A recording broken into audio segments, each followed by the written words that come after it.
Hello viewers, we will be discussing about common metamorphic rocks today. Here is the outline of the talk. We will have an introduction followed by the different types of common metamorphic rocks. Slate, phyllite, schist, gneiss, marble and quartzite will be discussed under common metamorphic rocks, and this will be followed by a summary. In our previous talk, we have discussed that metamorphic rocks can be classified based on its textural patterns, whether they are foliated or non-foliated. Foliated rocks, these are the rocks which have suffered directed pressure during their formation. This results in development of foliation surfaces and planes that take place due to the pressure.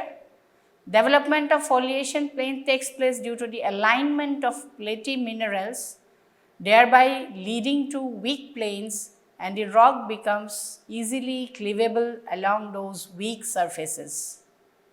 Usually, the sequence of foliated metamorphic rocks according to their grade is slate, phyllite, schist and gneiss, slate being the lowest grade of metamorphic rock, followed by medium grade rocks, phyllite and schist, and this is being transformed to gneisses, which is a high grade metamorphic rock. Likewise, non-foliated metamorphic rocks do not suffer any shear due to their formation near the surface, as a result of which there is no development of foliation planes takes place. Marble and quartzite are the two most common type of non-foliated metamorphic rocks, which suffer high stress but don't develop foliated texture because of the absence of platy minerals.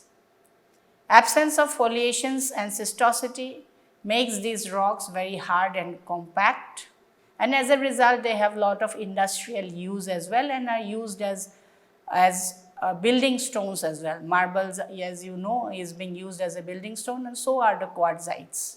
Development of foliation planes results with increasing grade of metamorphism. We can see here, for example, that we have a protolith, which is a shale. In hand specimen, you can see the hand specimen of a shale. In thin section, you can see that at submicroscopic clays, a bedding plane cleavage can be seen.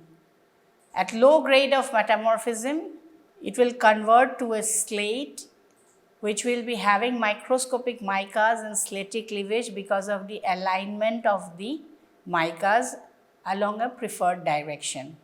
Then when it moves to medium grade of metamorphism, it will form a schist, which will be having more visible mica schistosities, and for the gneisses, we can have visible mafic and falcic bandings.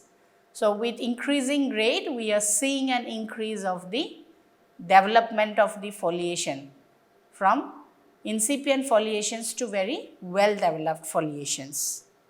So first rock under consideration is a slate. It generally displays a very close resemblance to shale.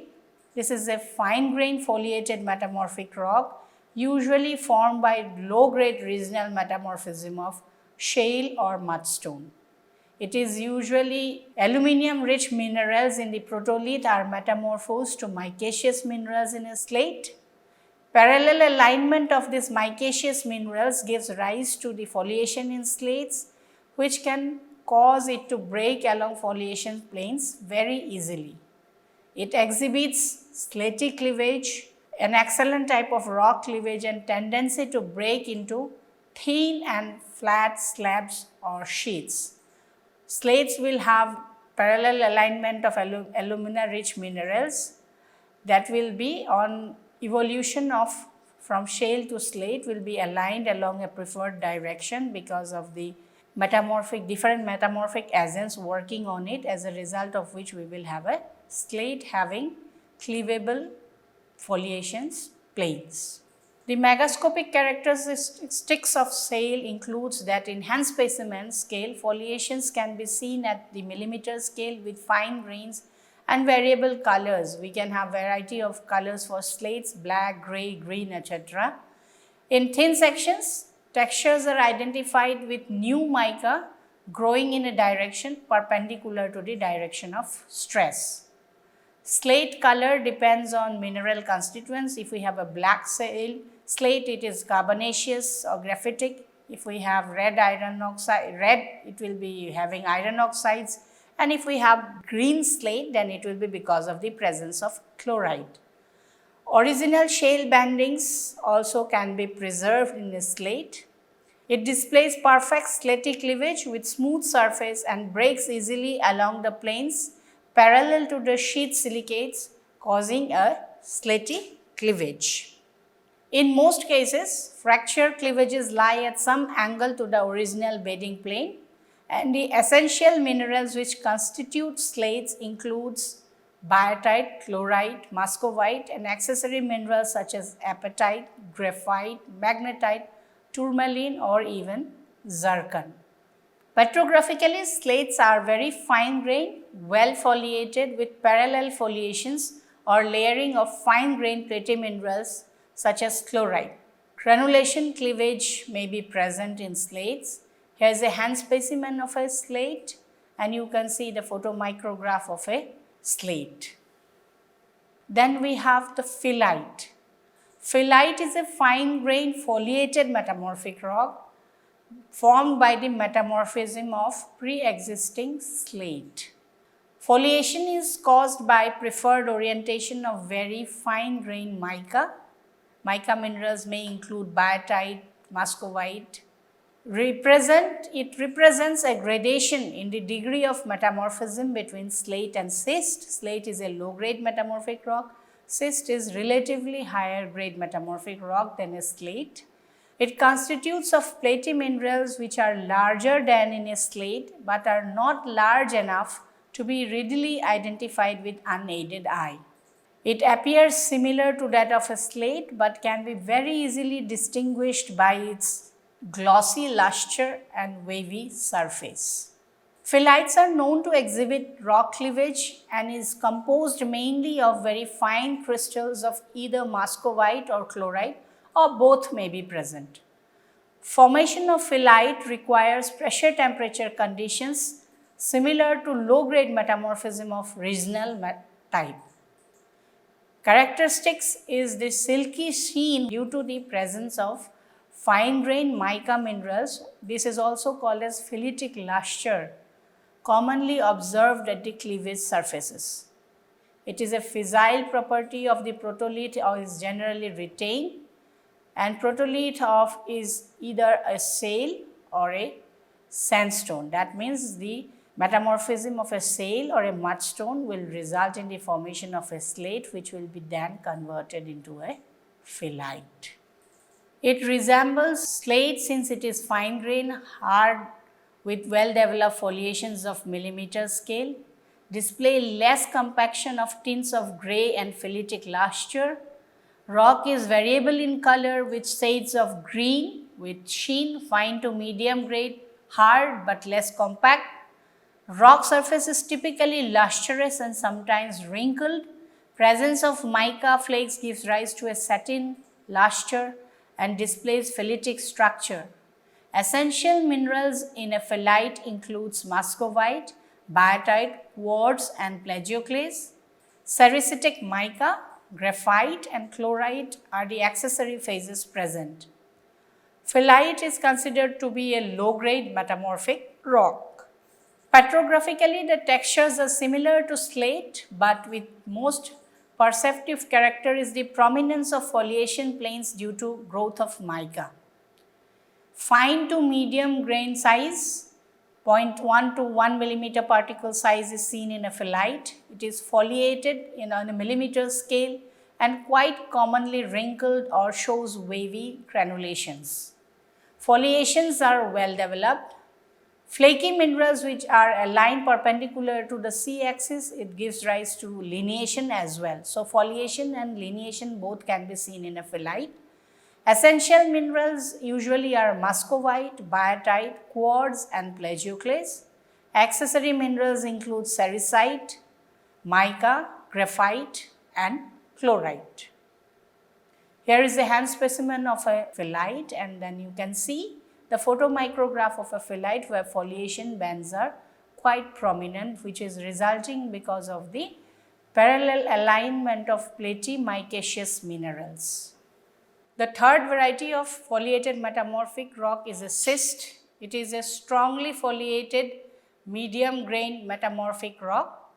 It is usually found on the continental side of convergent plate boundary by the metamorphism of rocks at higher metamorphic grade than that of a slate or a phyllite. Convergent plate boundary, that is where we have the subduction zones. It is usually shows medium to coarse grain rock and it shows foliations which is known as the schistosity, that is why the name schist. It is usually found to be composed of flaky or platy minerals that are large enough to be seen by the naked eye. Alignment of flaky platy minerals leads to the formation of foliation surfaces which are quite distinct and coarse due to higher degree of crystallization in micaceous minerals. The term schist describes rocks having a wide variety of chemical compositions. In order to indicate the variation in composition, mineral names are prefixed to the rock name schist. For example, mica schist, garnet schist, kyanite schist likewise. Many metamorphic rocks are known to comprise some common accessory minerals like garnet and staurolite, which occurs as porphyroblasts in schists. In such cases, we can call the rock to be a garnet mica schist. If we have hornblende in there, which is an amphibole, we call that as a hornblende schist. If we have both presence of staurolite and mica, we call that as a staurolite mica schist, depending on the dominance of minerals occurring as porphyroblasts in the schists. Schist is intermediate metamorphic grade between phyllite and gneiss. Here are few megascopic attributes of schist. Presence of prominent schistosity planes ranging from millimeter to centimeter scale, and the presence of schistose structure is essential for a rock to be called as a schist. Due to high directional stress, rock becomes hard and compact, and the growth of mineral grains make it a coarse grained rock, and crystals can be seen with unaided eyes. Quartz and feldspar grains show no preferred orientation, whereas the flaky minerals form roughly parallel layers and breaks easily when it is hammered, and it is due to the presence of the mica, which is the flaky mineral in the case of a schist. Essential minerals in schist includes mica, quartz and plagioclase. Accessory minerals includes feldspars, kyanite, chlorite, garnet, staurolite and sillimanite, etc. Petrographically, schist can be identified by continuous foliation planes and coarse texture. Foliations are seen in the form of banding, where mica flakes are oriented along a particular direction. Parallel orientation of the mica flakes gives rise to the schistose structure. Essential minerals under microscopes are muscovite, quartz and plagioclase. Porphyroblasts of garnets are common in schists. Feldspar, kyanite, chlorite, garnet, staurolite and sillimanite are the accessory minerals usually seen under microscope in a schist. Here is an outcrop scale photograph of a schist showing folded schist in a field. You can see the photomicrograph of a schist showing bandings, folding because of deformation events in a schist, where you can see layer parallel arrangement of platy minerals in one direction. Then we have the gneiss, which is also a compositionally layered metamorphic rock composed of alternating dark colored and light colored layers with variable thickness. It is usually medium to coarse grain and shows much similarity with schist, as both show light and dark colored bands of felsic and mafic minerals. Most gneisses are felsic and derived from high grade metamorphism of granite or maybe from shale also. During high grade metamorphism, light and dark components separate, giving characteristic layered appearance. It comprises of primarily of dark minerals. For example, amphibole rich rocks exhibits gneissic texture, and that is called as an amphibolite. It is usually formed by regional metamorphism from a variety of protoliths. Often it is seen to have evidence of deformation, including folds preserved in them. Granular and elongated platy minerals dominate in a gneiss. Characteristics is the alternate light and dark color bands. Banding may not be continuous. Foliation is distinct, but rock doesn't cleave along the foliation planes like slate or phyllite. It exhibits gneiss structure, exhibits light and dark color bands. Light color bands is because of feldspar and quartz, and the dark colored bands is usually because of biotite, pyroxene, amphibole, garnet, etc. It is differentiated from the schist by the foliated bands, which are discontinuous and wane off in gneisses due to inactivity of slip planes with rise in temperature. Grains are relatively bigger in size than schist due to static recrystallization. Quartz, feldspars, mica, and amphibole grains are known to alternate as light and dark colored bands, giving the rock a gneissic banding.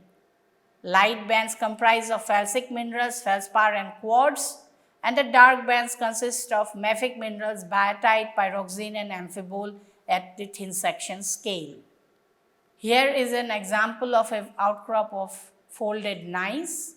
You can see on the right hand side the photomicrograph of a gneiss and the cross-polarized light, where you can see clear bandings resulting out of felsic and mafic minerals alternating with each other.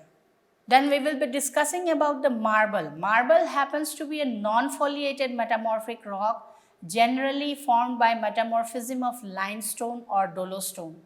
Usually they are formed in a regionally metamorphosed terrain and are known to have experienced high temperature and pressure.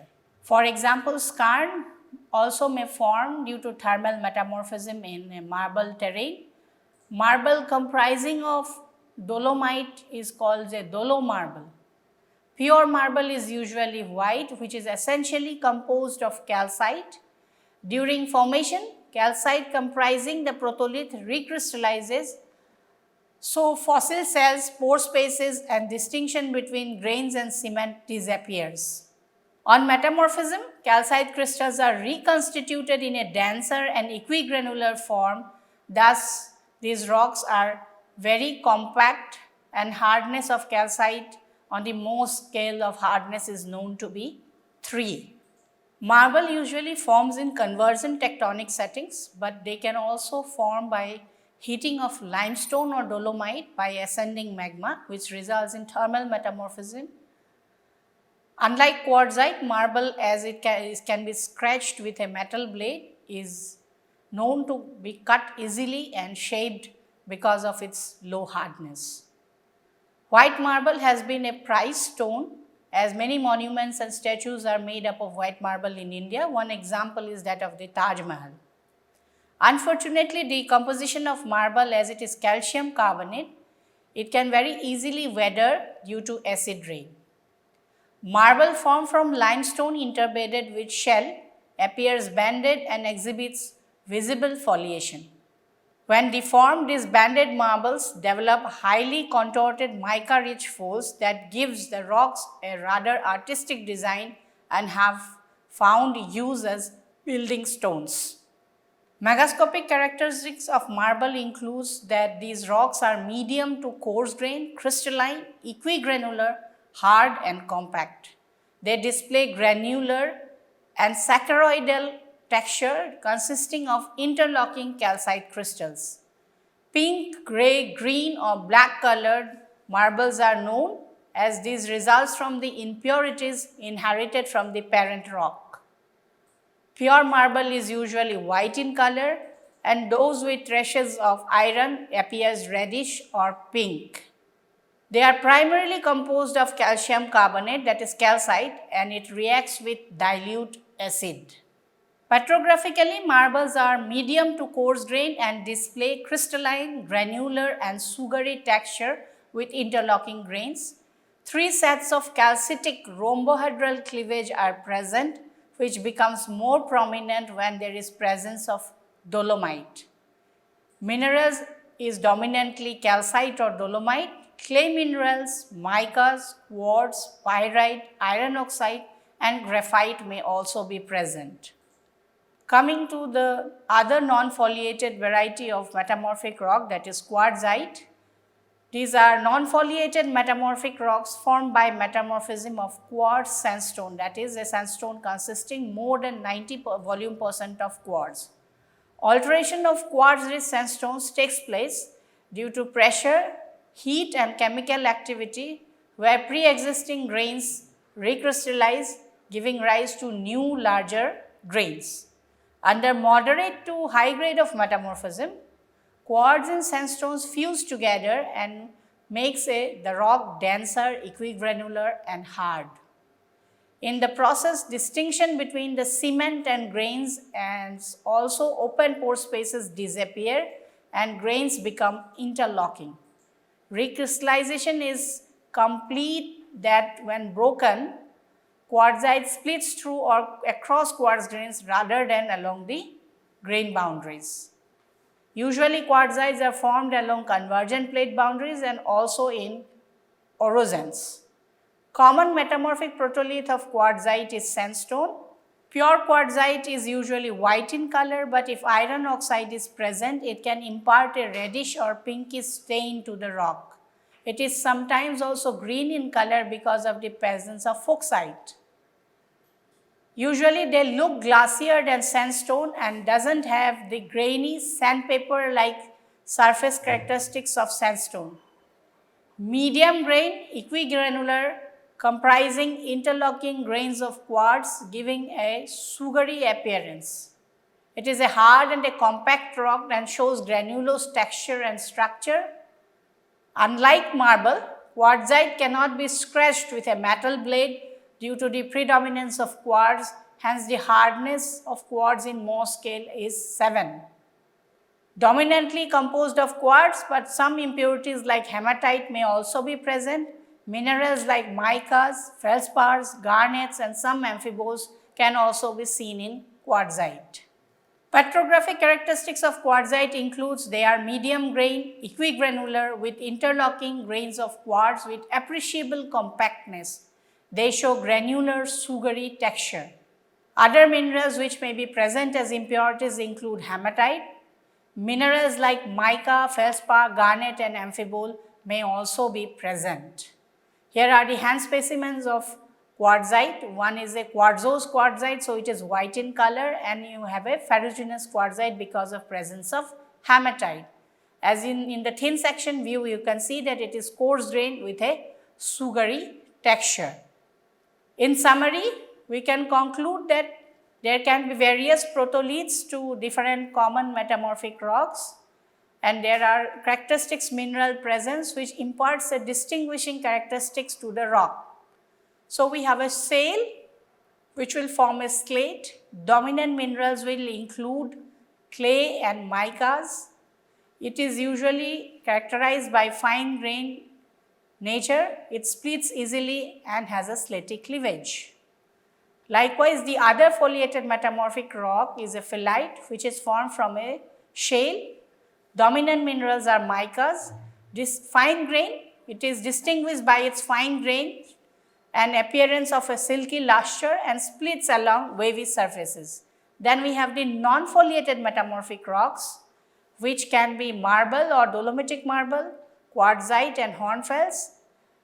The dolomitic marbles and the marbles are formed from limestone or dolomite. The characteristic minerals are calcite or dolomite, and the characteristic distinguishing features includes its coarseness, interlocking grains with rhombohedral cleavage, and the effervescence if acid is poured into these rocks. Then we have quartzite which is formed from quartz sandstone. The common mineral or the dominant mineral is quartz. It also has interlocking grains. It is hard to scratch. Then we have the hornfels which is forming from either a shale or a basalt.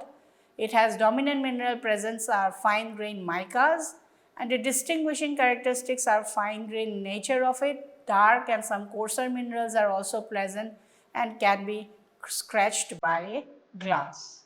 Thank you, listeners.